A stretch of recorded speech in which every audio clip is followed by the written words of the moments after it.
And I'm here with Josh Howie and Nick Dixon, and kicking things off in this section with The Guardian. And Harry and Meghan have broken up, but it's with Spotify. Oh, sad times. Prince Harry and Meghan's multi-million-dollar deal with Spotify to end. They got about $20 million, and they made a really good one show from that thing. So this is supposedly mutual agreement, and the Duchess made a show called Archetypes, which was her basically whining with a bunch of rich women, and like how tough their lives were and whatnot. Well, listen to a bit of a couple of them, and she'd have really interesting guests on, like I think Serena Williams and I can't remember who else. And they'd start talking, and she'd just jump in and start talking about herself. It's very much what I just did there.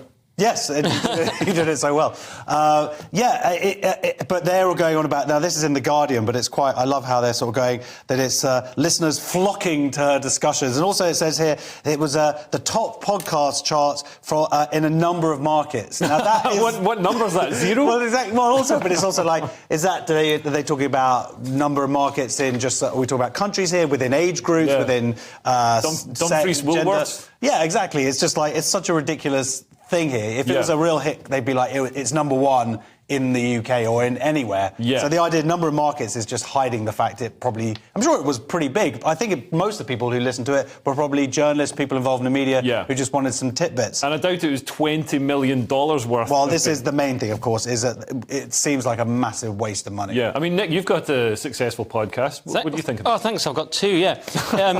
Well, I actually wrote a sort of joke for a satirical sort of website the other day, like a headline, and I was saying Spotify pay Meghan $100 million not to do a podcast. And I thought it was a joke, but it turns out I was prescient by about a week. This is just what's happening now. They're like, can you stop? And, Meghan will probably style it out and say, like, sometimes silence is powerful or something like that. But as you say, it's just not talking. Like, she spoke over guests. It wasn't interesting. On my podcast, one of the praise I get the most is, I love how you just let the guests talk. Like, isn't that obvious? But if you're like a massive narcissist... You're really lazy. Well, it's so obvious. It's just you ask good questions, you let them talk. But that's how low the bar is and how narcissistic people are. But people don't want this stuff. They want Joe Rogan, they want truth, they want interesting, controversial stuff. They don't want some woke narcissist drivelling on. Well, this is what she says here. Sorry, she says their company mission is spotlights diverse perspectives and voices, builds community through shared experience, narratives and values. That sounds like headliners to me. That just sounds like every HR department's slogan. Mission statement. It means nothing.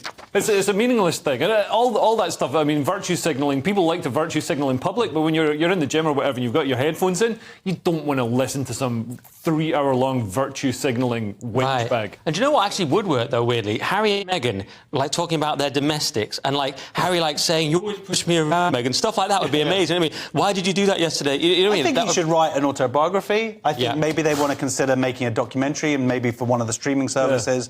That might be something they might want to do next. Nick's onto something here. I mean, if we could actually have live footage from inside the house while she's hitting him with a frying pan, I would tune in and watch Or just manipulating him. Like, just couples therapy with Harry and Meghan. Come on, that's a good podcast.